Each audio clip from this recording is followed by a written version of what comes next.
guys, kumusta po kayo? Ito po si Maxwell Lucino Vlogs, ang hindi perfecto ng Surigao. Usap-usap po tayo guys. Shout out pala sa aking mga subscribers. Kumusta po kayong lahat dyan? Sana nasa mabuting kalagayan lang po tayong lahat. Kumusta po ang inyong mga pamilya, mga nasa malalayong lugar? Kumusta po sila? Guys, usap po tayo kahit sandali. Magbibigay lang tayo ng kunting kaalaman at sa ating mga kababayan na nasa ibang bansa pa o nasa ating bansa, sa bansang Pilipinas, na gusto mga ibang bansa. Bigyan lang natin sila ng kunting tips sa kanilang pwedeng gawin kung sila ay nagbabalak ng mga ibang bansa. Tayo po ay may share sa ating karanasan sa ating pangibang bansa sa loob ng 8 taon. Sana po minsan kapupulutan ng aral na kahit na hindi man lahat ay ating masasabi kung ano yung ating dapat gawin sa abroad, ay maging aware tayo sa ating mga pupuntahan at may mapupulot tayong kunting kaalaman sa ating mga kapwa na nanggagaling din sa abroad na rin. Kung ikaw ay isang baguhan na nanggagaling sa ating bansa, sa Pilipinas, dito po sa bansang UAE ay bukas po ang pwede po tayong pumasok dito. Ako po ay nagpunta rito nung araw as a visit visa lamang, kasi nung araw ay pwedeng pumunta rito ng kahit na kaibigan lang ang mag-sponsor sa iyo o hindi ka apelido, okay lang yun. Pero sa panahon yata ngayon ay kailangan ng mas advantage yung may kamag-anak rito, dahil sila yung magbibigay sa inyo ng mga supporting documents para makapunta kayo rito. Tapos ipaprocess yun, tadaan sa agency o ano sila ng mga papel sa konsulada natin at ipa-red ribbon, patatakan na ito ay maging lehitimo na ipapadala sa iyo at may pupuntahan ka rito na kamag-anak mo at kaapelido mo, kasi tinatanong yan sa atin sa airport sa atin. Kung kayo ay nag-iisip baka mamaya kung ano ang mangyayari sa inyo, magdala lang kayo ng supporting documents nyo, birth certificate, para pag nasita kayo sa airport natin ay mayroon kayong maipapakita. At yung sa pagdating naman dito ay kailangan ganito ang inyong dapat gawin para hindi kayo masasadlak sa yung parang sinasabi nga nila, ignorance of the law excuses no one. Kasi nga dapat hindi ang excuse yung wala tayong kaalaman dito sa mga rules and regulation nila dito. Dapat makikiramdam tayo kung hindi pa natin alam yung kung ano yung bawal na tingin natin ay hindi magandang gawin, huwag na natin gawin. Pag nandito naman kayo sa UAE, pag nakarating na kayo rito, ito po ang natin. Kung tayo ay dumating dito na visit visa lamang, minsan may visit visa na in-apply ng ating mga kamag-anak na nandito, ipapadala sa inyo minsan 3 months, minsan 1 month lang. Kung 3 months, sa loob ng 3 months ay open po kayo maghanap ng trabaho, at habang nandito kayo ay pwede kayo mag-apply ng trabaho. Tapos kung makahanap kayo, i-change yung visit visa to employment visa. Ganun po ang patakaran dito. Yung iba naman na pag nakahanap ng trabaho, nag-exit ng ibang bansa, Oman, Armenia, minsan Georgia, basta sa labas, minsan sa labas ng Middle East, o pwede kang umuwi ng Pilipinas, tapos ipapadala yung employment visa sa'yo para pagbalik mo rito ay employment visa ka na. Yung iba naman, nag-expired yung 3 months, minsan nag-expired yung 1 month na visa nila. Hanggat hindi pa sila nakahanap ng trabaho, after that expiration of visa, mag-exit po sila sa katabing bansa. Minsan Armenia, dati kasi nag-exit ako, Iran, Kish Island. Ngayon pinatigil na yun, kaya hindi na pinayagan ng mga nila dito, gobyerno nila dito na mag-exit doon. Kaya dito tayo minsan sa Oman, pwede mag-bus doon, mas nakakamura ng konti. Pag nag-aeroplano naman, medyo mataas ng konti. Kunti lang naman, pero kayang-kaya naman kung mayroon naman kayong kamag-anak rito na nagbibigay ng minsan suporta, tumutulong sa inyo habang hindi pa kayo nakakahanap ng trabaho. Yung iba naman, parang tour kasama na rin, punta ng Armenia kasi may ice po doon, malamig. Georgia, malamig po doon. Kung gusto niyo man bumalik kayo ng Pilipinas, hindi, pag exit pala, dito lang. Kasi kung visa, pwede sa Pilipinas para pag no, pero mahirap na. Mas maganda yung dito lang sa malapit. Tapos ganyan, pagbalik mo rito, i-renew yung visit visa after another 3 months or 1 month. Pag nag-expire, pwede ka pa rin maghanap ng trabaho niyan hanggat hindi pa nag-expire ulit.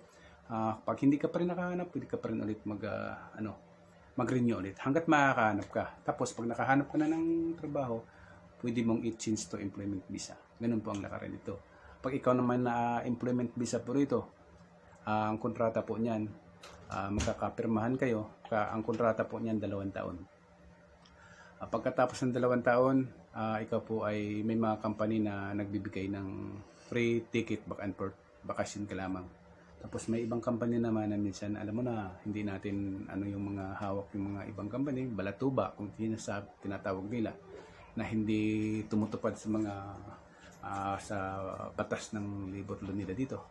Ay minsan sinusuway nila yun, hindi sila sumusunod sa ganun. Minsan nagkakaroon ng problema yung mga employer at saka employee. Ganun ang nangyayari dito. Kaya pag kayo ay may mga may mga katanungan, mayroon kayong mga kamag-anak dito, pwede niyong itanong sa inyong mga kamag-anak kasi kung sino man yung medyo matagalan ng konti rito, sila ay may alam sa batas dito. Kahit pa paano marami tayong mapagtanong-tanungan ng mga kababayan, ayan ay makapagsabi sila siya kung ano ang dapat mong gawin. Pagkatapos yan, pwede mong i-renew yung visa mo. Pag nagustuhan mo yung trabaho mo, renew. Pero pag hindi na, uuwi ka na ng Pilipinas, ibibigay yung may tinatawag sila ditong gratuity, end of service na babayad sa iyo. Ang end of service naman na tinatawag, mayroon silang sa 2 years, 14 days sa every year. Kung naka2 taon ka lang, pag natapos mo, hindi mo na i-continue yung free ticket ka lang, isang ticket lang yung pauwi. Free lang yun. Tapos yung makukuha mo sa end of service sa 2 years, 14 days lang yun every year. Doon sa basihan ay doon sa iyong basic salary. Ganun. Basic salary, ganito, divided by 30 times 14 times 2 years. Ganun po yun. Pag ikaw naman ay naka5 taon, 21 days po yun.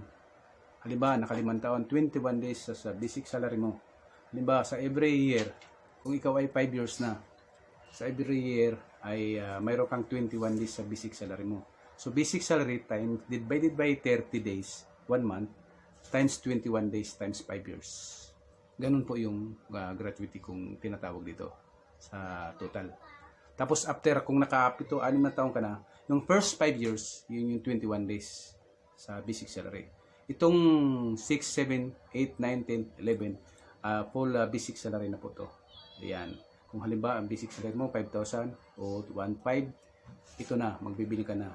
Buo na po to. Pero dito, 21 days lang po to ang bilang. Plus mo yung after 5 years na isang buwan sa basic salary mo. 1 year. Ito, ayan ang natin ngayon. Kaya kung sino man yung nagbabalak na mag-abroad dito, kailangan medyo matibay ang kalooban natin kasi pagdating dito, halimbawa hindi ka pa nakahanap ng trabaho, pwede pong umiksit ng ibang bansa at babalik dito. Minsan yung iba habang wala pa silang trabaho, nagpa-part-time job para makaipon ng pera para mayroon silang pang-exit sa ibang bansa, panggastos at pangkain dito. Halimbawa, kung hindi ka man ay wala kang kamag-anak rito, natulungan ka lang ng mga kaibigan, mayroon kasi dito nakakarating kahit walang kamag-anak. Ang ginagawa, pinaprocess ng agency. Sila yung nagpa-process para makarating ka rito. Kung ano-ano mga ginagawa nila kasi minsan yung iba pinapadaan ng Hong Kong bago pumunta rito para pag hindi direct dito dumadaan ng mga iba-ibang bansa. para makarating lamang dito. Tapos yung iba naman, kung walang mga kamag-anak dito, minsan sariling pera ang ginagamit. Pag naghahanap sila ng bahay matitirhan, bed space sila, minsan 300 isang higaan, 350, ganoon. Habang naghanap ng trabaho. Tapos minsan naubusan ng pera, siyempre, kung kani-kanino nang hihiram, nangungutang, tapos ito naman ay binabalik din naman pag nagkahanap siya ng trabaho. Kaya yung mga nagagaling sa atin na bago rito ay hindi madali ang mag-abroad kasi lang kaysa nakatambay sa Pilipinas, yung iba maraming tambay sa atin dito kahit mababa ang sweldo, tsaga-tsaga na lang yung iba. Kasi kapag sabi nga nila, pag mababa ang sahod mo, mababa rin yung mga pangailangan. Pero pag medyo mataas din yung sahod mo, mataas din yung mga pangailangan. Kaya ganun po dito ngayon. Tayo po, pagdating sa mga building, sa tirahan, lahat po tayo pwedeng tumira sa mga matataas na building. Mga matatayog, 50 floor, 30 floor, 40 floor. Pwede po tayo dyan tumira. Kasi may mga nagpapaupa po dyan. Halimbawa, parang sa 5th floor, 20 floor, 10 floor, mayroon po minsan mga kabayan doon na nakakuha ng isang unit. 3 ang kwarto. Yung isang kwarto para sa kanila. Yung 2 kwarto, pinapaupahan po nila yan. Sa isang kwarto, minsan 4 kayo, minsan nagdo-double bed, minsan partition. Depende po yan. Kaya po, kaya natin tumira sa mga building dito ng mga matataas. Hindi lamang yung mga mayayaman. Kasi karamihan ng mga Arabo dito, mga Arabic, mayroon po yan silang matirahan, kanya-kanyang bahay. Sila po ay hindi tumitira dito sa mga matataas na building. Lahat po dito nakatira sa mga matataas na building, ayan po ay mga expat. Mga dayo din po rito. Mga dayo din po dito sa bansa na to. Ay yung mga Arabo naman, mga taga rito, mga lokal dito, mayroon po yan sila, mga parang village sa atin. Yan, mga subdivision, mayroon sila dito, malaki ang bahay nila. Pero sa mga matataas na building, dito karamihan pinaparintahan lang po lamang yan ng mga nagmamayari ng mga building dito. Ayan po. Kaya sa atin, pag nakatira ka sa mataas na building, sa Makati, sa Ayala, yan po ay medyo iba ang level ng kabuhayan mo. Medyo kaya mong magbayad, medyo nakakondo unit yung mga iba. Medyo dito kasi kahit mababa, ordinaryong trabahador ka lang, kahit sa cafeteria ka lang, sales lady ka lang, sa sales ka lang, sa outside, merchandiser ka lang, barbero ka lang, lahat pwede kang tumira. Dahil sa minsan hati-hati kayo doon sa isang kwarto. Minsan may bed space lang, pagdating naman ng bayarin ng kuryente, hati-hati din yon. Kaya minsan, yung iba, nakakaraos din. Ang ika nga, sa mga pagkain naman dito ay mura lang. Mura lang ang pagkain dito, kaya. Dito, papasok sa trabaho, kaya mo mag-taxi araw-araw. Hindi katulad sa atin, pag nag-taxi ka, ay medyo hirap, hindi kaya. Dahil hindi siya makasustain doon sa sahod natin, hindi balance. Kaya dito, ang taxi mura lang naman eh. Minimum lang dito, mga 13.50 lang, isang sakay na yon. Kahit na mag-meter ka ng 13 down, 10, 8, 13.50 ang babayaran mo. Kaya sa isang araw, kung mag-back and forth ka, nagastos ka lang ng 20 mahigit. Kung sumasahod ka naman ng 100 isang araw, ganyan, 150, mayroon ka pa rin, hindi, minsan yung iba nagkakarlit. Yung iba sumasakay ng service na, pero nagma-monthly bayad sila doon. Minsan 400, minsan 350, minsan 500. Kaya yun po, dito.